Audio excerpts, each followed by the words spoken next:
Next elections వస్తున్నాయి కదా, జగన్మోహన్ రెడ్డి గారు గెలుస్తారా లేకపోతే చంద్రబాబు నాయుడు గారు గెలుస్తారా?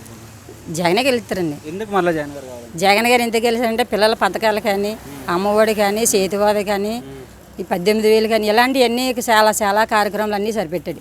ఎందుకంటే పేదవాళ్ళైనా మనవాళ్ళని కాదు, ఏ కులం మతం కూడా చూడకుండా అన్నీ బాగా సరిపెట్టాడు. మరి చంద్రబాబు నాయుడు గారు కూడా చేశాను అంటున్నారు ఎక్కువ, ఇంతకన్నా మళ్ళీ వస్తే ఎక్కువ ఇస్తాను అంటున్నారు. చంద్రబాబు నాయుడు చేసినంత అంత అబద్ధాలండి. ఎందుకంటే ఆ పప్పు వచ్చి ఈ పప్పులాగా మాట్లాడుతున్నాడు అండి ఇతను కూడా. ఎందుకంటే చాలా వచ్చి రుణమాఫీలు కూడా వెనకపోయి, మన పాల వడ్డీలు తెచ్చుకుని కూడా వెనకపోయి, మా డ్వాక్రా మాఫీ అన్న డ్వాక్రా మాఫీలు కూడా మా పొదుపులో డబ్బులు తీసి మళ్ళీ మాకు ముఖాన్ని కొట్టాడు. అలాంటిది అతను మాఫీ చేతనంటాను మా చేతుల దగ్గర ఇంచుమించి ఇచ్చిన దానికంటే కట్టింది ఎక్కువ కట్టాం. కానీ చంద్రబాబు నాయుడు చేసింది అంత అబద్ధం, అది మోసం కూడా అండి.